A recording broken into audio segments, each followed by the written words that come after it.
burgosave. Beson në Zotin Jezus edhe do shpëtohesh ti. Edhe pastaj edhe shtëpia jote. Edhe kur bëhet fjalë për besimin, flasim këtë që ne jo vetëm e pranojmë e besojmë Jezusin si mësues, që ndan mësime nga më të mira edhe na tregon për meravin, po e pranojmë si Zotin edhe shpëtimtarin të jetës tonë. Edhe jo vetëm e pranojmë si Zotin edhe shpëtimtarin të jetës tonë, po edhe rrëfejmë mëkatet tona. Rrëfejmë mëkatet tona edhe e marrëm pendimin.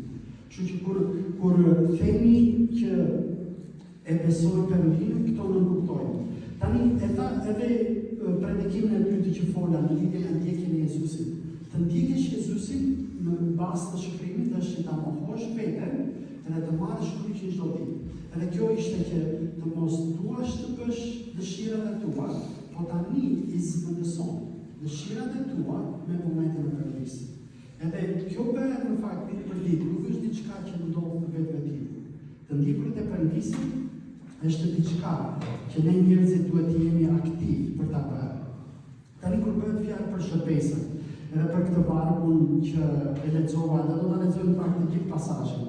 Po është kur bëhet fjalë për shërbesën, është thirrja e Jezusit për të gjallësuar atij në atë që ai bën.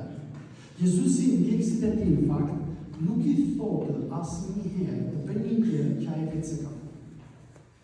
Jezusi kur bëhet fjalë për shërbimin, na tregon kush do të jetë parimi në të shërbyer.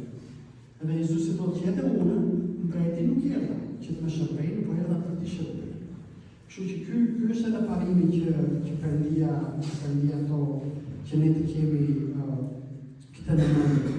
Kështu që ndjekja e Jezusit nuk është vetëm thjesht bëuni fetare, po thirrja e Jezusit është që më ndiq mua. Edhe më ndiq mua, ne kuptojmë këtë që fillojmë me besim, arritemi me ndjekje,